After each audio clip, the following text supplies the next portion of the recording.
Good morning, Shavua Tov. Good morning, everybody. We're starting this week. Beautiful sea, the Mediterranean Sea, beautiful waves. On the way here, I saw two women soldiers. I didn't know if I should take a photo of them, so I stood from afar, but I felt really good. Slicha. In one way, and the other hand, sad that people have to go with weapon in order to be safe. But that's how it is. And we have equality in the army more or less now. And I think the only way, what we learned from October 7th, the only way is to protect ourselves. Self-help. We have to help ourselves. So I'm reading Self Matters by Philip McGraw, Dr. Phil. Sometimes I do find his shows too commercial. Dr. Phil, if you're watching this, I sometimes don't understand the advice you give. Okay, some dogs are free, but it's against the law to let, you're not allowed to do that. But some people have different strokes for different folks. In Israel, I can't let her free because I can't control her. But there is a law that you're not allowed to let the dog free, and some people just don't respect that. But this dog can't be free because she'll do whatever she wants, and this has to do with control. And Dr. Phil is a doctor. He has a PhD in psychology. I have only a BA. I have a master's in education, but I only have a BA in psychology. I am not a psychologist. I've read a lot of books about psychology. I know who the main actors are in the field of psychology, although I'm not up to date. I find Dr. Phil doesn't really offer people what they need, which is mostly shut up, Dr. Phil, and let the people talk. Let them say things and point them out to what they're doing wrong. But what he does is sometimes sensationalize it. He lets people go on with their drama. Now, I love sitting by the ocean. I think I said it already if you follow me regularly. A stormy sea is a very, very calming sea for me, because our mind has all these waves. When you watch the waves of the ocean, I feel calm. It helps me deal with my own waves, with my own storms. If I see a flat sea, it doesn't really help me, because I'm not a very calm person most days.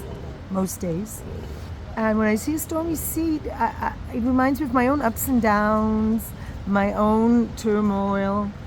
And so, Shiva wants to go. She doesn't understand why she can't just run to the beach and swim.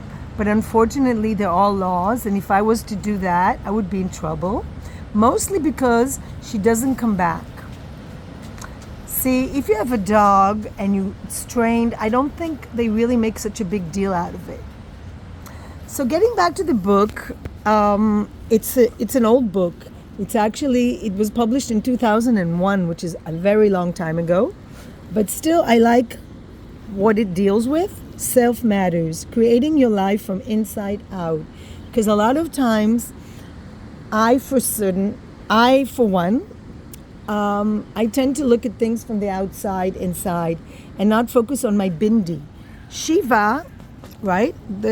One of the reasons she's named Shiva has this concept of bindi. The Indians have this concept of bindi, the third eye, which is looking inside. And I love the way the Eastern philosophy deal with consciousness, but unfortunately, I don't really find myself identifying. I studied yoga, philosophy as well, but it doesn't do it for me because I'm a Western person. I'm corrupt. I'm damaged by Western ideas. Sadly, we took a lot of things from the Middle East, but we didn't take the good things. Like the Bedouins have a whole culture that I would love to explore, but I don't. And I don't think even the Bedouins are in touch with it anymore. much like the Native Americans or other indigenous people, they're really not in touch with what makes them. I mean, I'm not saying all of them, but a lot of people have been damaged by the Western ideas, like the McDonald's of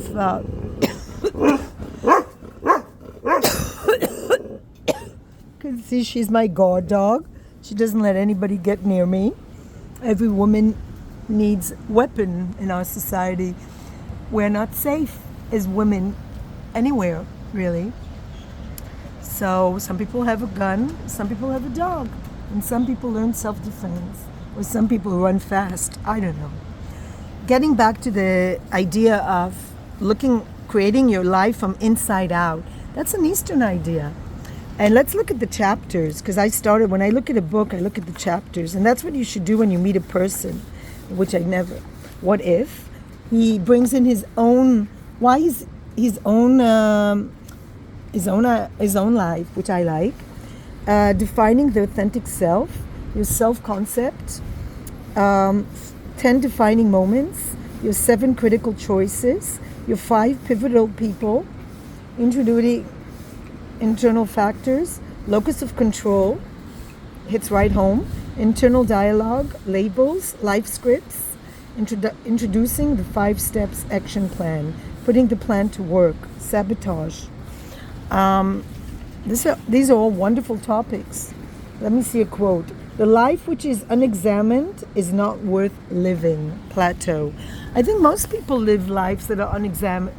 Like when you talk to people, you can really see whether they're examine their life, whether they're introspective, or whether they're living like knee-jerk reaction kind of life. And I think a lot of people here don't really spend time thinking too much. Most people don't like to think because thinking equals pain. Because when you uncover all the layers that make up your life, especially a person that's older, you find a lot of pain. A lot of things you should have avoided and you didn't. A lot of regrets. And that's why people don't like to think too much. They just do sports. That's what I had for my family. They were just into, okay, let's swim a lot. Let's go to the sea. Let's go swimming. And then everything is fine. But I find whenever I go to the ocean, everything resurfaces for me. Because I'm a kind of person that thinks a lot. And I think it's okay to think. Because if you don't think, things will happen anyway. We find that whether we think about things or whether we don't think about things, they happen anyway. So I prefer to think and use the help of people that also think. That's the kind of person I am. But unfortunately, I haven't been able to go really deep into, like I wanted to study philosophy and I thought it was too deep. And I also think there should be a balance, which is why I like yoga, which is why I like psychology.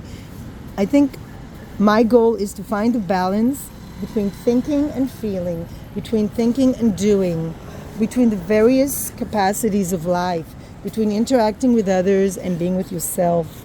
And unfortunately, I find I don't have the balance at the moment, and I'm trying to get it. And I think she is also reflecting to me a lack of balance with that as well. Because when I let her off the leash, she's just all over the place. She can't seem to realize boundaries anymore. And that's the way a lot of people are. We need work, we need relationships, we need other people to tell us limits. That's what we learn. When we go to school, the teacher dictates to us limits. Interesting that I was married to a teacher, who dictated to me a lot of things. And it's really easy when somebody tells you what to do. But at the end of the day, when you're an adult, at one point, you get sick of people telling you what to do, or you don't like it, or you have to compromise a lot and not be the person you want to be, and you not do the things you want to do. So that's what I have to say.